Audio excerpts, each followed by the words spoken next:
कहते हैं कि बदन होता है बूढ़ा दिल की हजरत कम नहीं होती।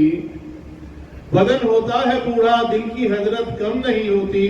पुराना कुकर क्या सीटी बजाना छोड़ देता है? और इतने पुराने कुकर है भी नहीं वैसे ये। सही कह रहे हो महेश जी,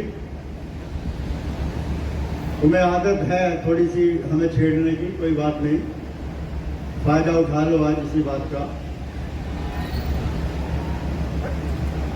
एक बार हमारे महेश जी रात को सोते सोते उठ गए, बराबर में फोन रखा था इनकी धर्मपत्नी जी का, उसकी बीप बजी, इन्होंने देखा और देख के एकदम हड़बड़ा के घरवाली को जगाया, अरे भगवान उठो। बोली क्या हुआ?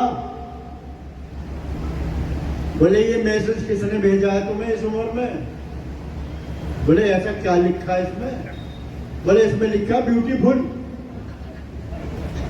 वो बोली जरा दिखाना। उन्होंने फोन ले लिया, फोन जब उन्होंने पढ़ा, बोली रात को भी चश्मा लगा के पढ़ा करो, अरे इसमें लिखा बैटरी फुल।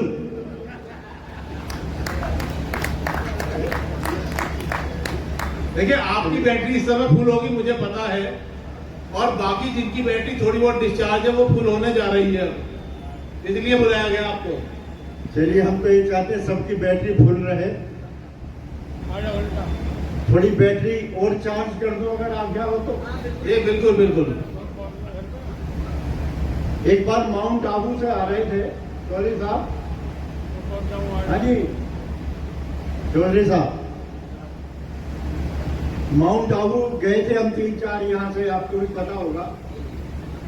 तो वहां से जिस ट्रेन गया था यहाँ से 4 लोगों को माउंट आबू सुधारने के लिए, जिस ट्रेन में हम आ रहे थे तो सुबह के टाइम रेवाड़ी के आसपास ट्रेन आ जाती है, तो हम ऐसे ही एक कंपार्टमेंट में घूम रहे थे तो देखा है कि एक लड़कियों का जत्था एक कंपार्टमेंट में बैठा हुआ नाखून रगड़ रहा था। हमने पूछा भाई ये नाखून क्यों रगड़ रहे हो? बोले जी वो बाबा रामदेव का वो आता है ना, उससे बाल बढ़ जाते हैं। मैंने कहा भाई ये तो बड़ा अच्छा नुस्खा, भाई नाखून रगड़ने से बाल बढ़ जाते हैं, भाई हम भी रगड़ा करेंगे। और मैंने कहा ये जो मुंह पे कपड़ा लगाए बैठी है, बोले ये हमारी प्रिंसिपल है।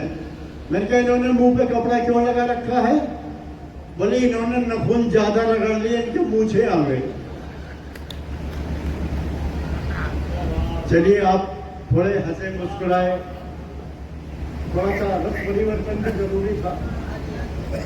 आपने नहीं रगड़े हो नाखून? हम भी रगड़ लेते हैं लेकिन कोई फायदा नहीं होगा। वो कहते हैं कि ठहाका ना लगा सको तो मुस्कुराया करो, अरे ये जिंदगी बड़ी हसीन है, इसे हंस के गले कर।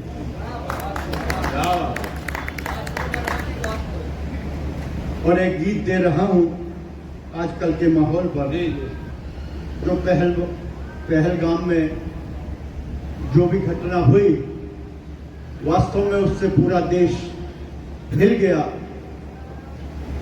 उनकी ये भी कोशिश थी कि हिंदुस्तान की जो गंगा जमनी तहजीब है उस पर उन्होंने कुठाराघात करने का भी प्रयत्न किया था, लेकिन हमारी तहजीब इतनी कमजोर नहीं है कि उनके इस कुठाराघात से वो हिल भी पाए।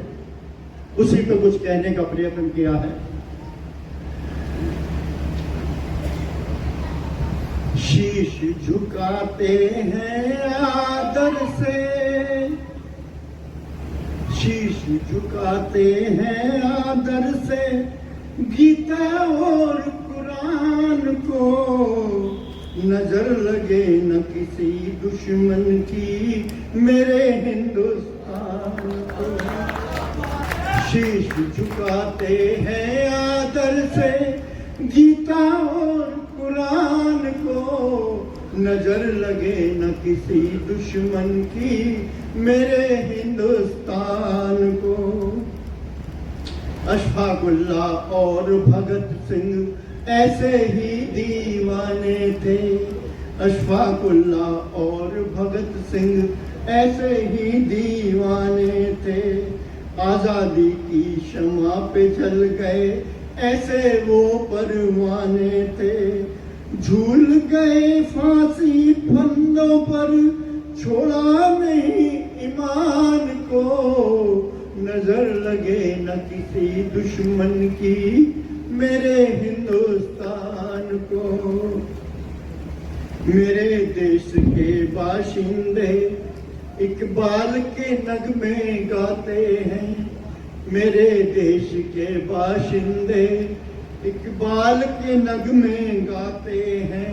वहीं गालिब की गजल के संग मीरा के भजन सुनाते हैं, वहीं गालिब की गजल के संग मीरा के भजन सुनाते हैं।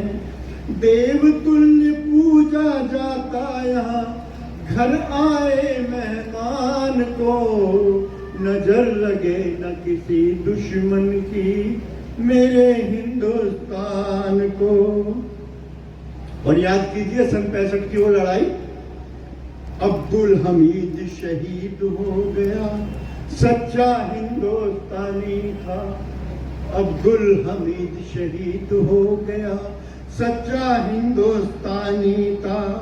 सन 65 की जंग में उसका और न कोई सानी था।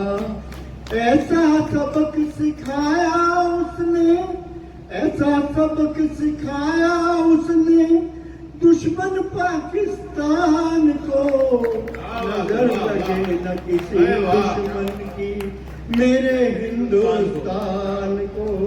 और अंतिम छंद है कि हिंदू मुस्लिम बाद में मैं है, हिंदू मुस्लिम बाद में है हम, पहले भारतवासी हैं।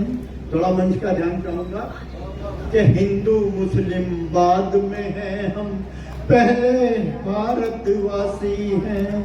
अरे जितना प्यारा ताजमहल है उतनी मथुरा काशी है, जितना प्यारा ताजमहल है उतनी मथुरा काशी है।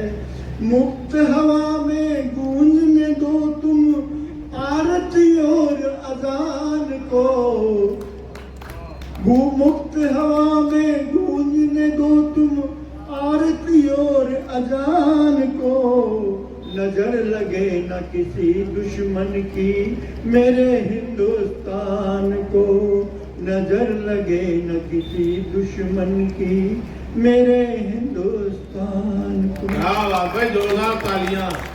आपकी तारीफ को यूं ही नहीं करी थी हमने, बहुत शानदार, बहुत अच्छा पढ़ के गए हैं। बहुत अच्छा सुन रहे हैं आप लोग, बैठिए।